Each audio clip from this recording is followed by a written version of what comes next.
Welcome to my channel knowledge is power. যদি আমাদেরকে এরকম ট্রান্সলেশন করতে আসে, আমাকে রোজ বাজারে যেতে হয়, তাকে রোজ স্কুলে যেতে হয়, তোমাকে রোজ মাঠে কাজ করতে হয়, তাহলে এই ট্রান্সলেশনগুলো আমরা কিভাবে করব? এই ট্রান্সলেশনগুলো করার জন্য একটা বিশেষ ধরনের স্ট্রাকচার আছে, ইংলিশে বিশেষ ধরনের একটা গঠন রয়েছে। এখন আমরা জেনে নেব সেই বিশেষ ধরনের স্ট্রাকচারটিকে, যার সাহায্যে আমরা এই ধরনের বাক্যগুলোকে ট্রান্সলেট করতে পারবো।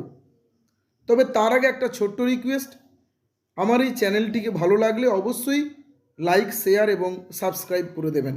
তাহলে চলুন শুরু করা যাক আজকের টপিক।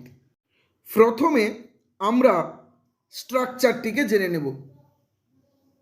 প্রথমে সাবজেক্ট বসবে, তারপরে সাবজেক্ট অনুযায়ী এম, ইচ, আর এর মধ্যে যে কোনো একটা বসবে, তারপরে টু, এবং টু এর পরে মূল ভার্ব বসবে, ভার্বের একদম বেস রূপ বা মূল রূপটি বসবে।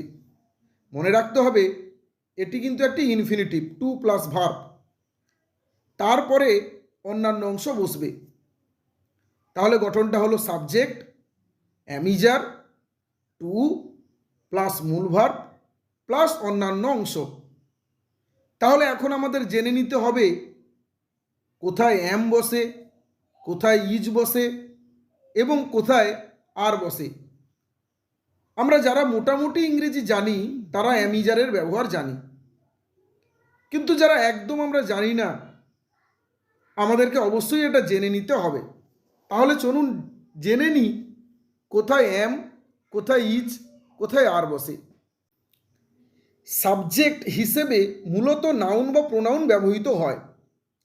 তো এই নাউন এবং প্রোনাউনগুলোকে তিনটে পার্সনে ভাগ করা যায়: ফার্স্ট পার্সন, সেকেন্ড পার্সন এবং থার্ড পার্সন।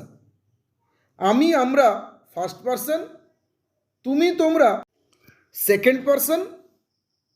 আর আমি, আমরা এবং তুমি, তোমরা বাদ দিয়ে, অর্থাৎ ফার্স্ট পার্সন এবং সেকেন্ড পার্সন বাদ দিয়ে আর পৃথিবীতে যা আছে সে, তাহারা, রাম, সাম, যদু, মধু সবই থার্ড পার্সনের মধ্যে পড়ে।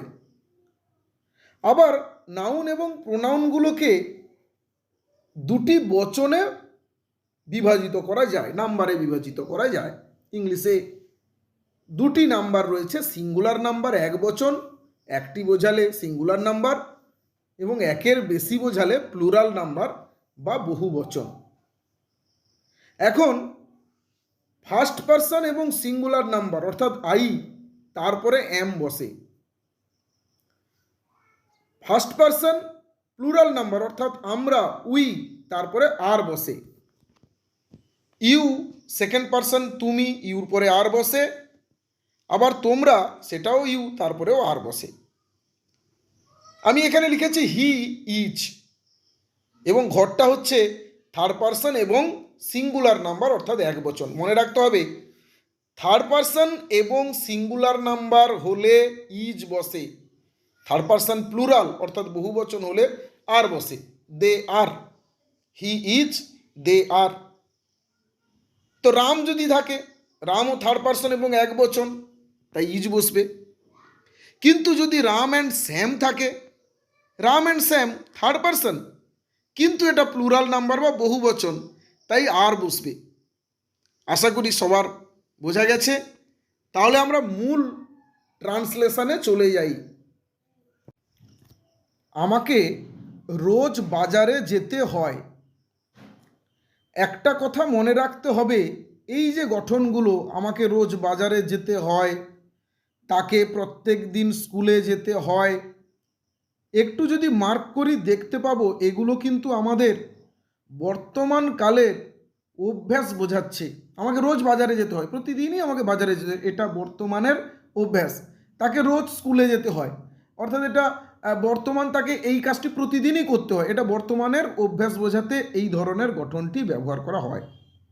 তাহলে আমাকে রোজ বাজারে যেতে হয়, ট্রান্সলেশনটা কি হবে গঠন অনুযায়ী দেখি। সাবজেক্ট আমি, আই, তারপরে অ্যামিজারের মধ্যে এম, আই এম। টু মূল ভার্ব হচ্ছে যাওয়া, গো, আই এম টু গো।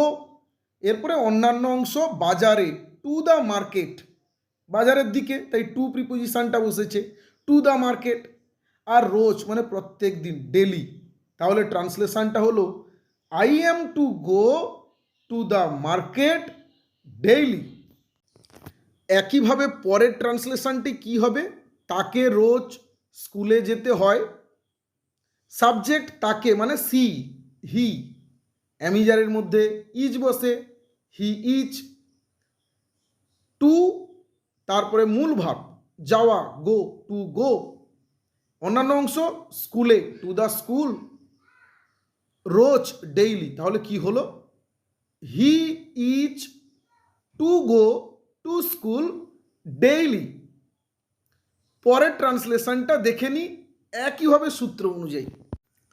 তোমাকে রোজ মাঠে কাজ করতে হয়, রোজ কাজ করতে হয়, প্রতিদিনের অভ্যাস। সাবজেক্ট ইউ, তারপরে অ্যামিজারের মধ্যে আর, তারপরে টু, তারপরে মূল ভার্ব হচ্ছে ওয়ার্ক। অন্যান্য অংশ ইন দ্য ফিল্ড, তাহলে কি হলো? You are to work in the field daily. কেমন লাগলো কমেন্টে অবশ্যই জানাবেন। আজকের জন্য এখানেই থামছি, ধন্যবাদ।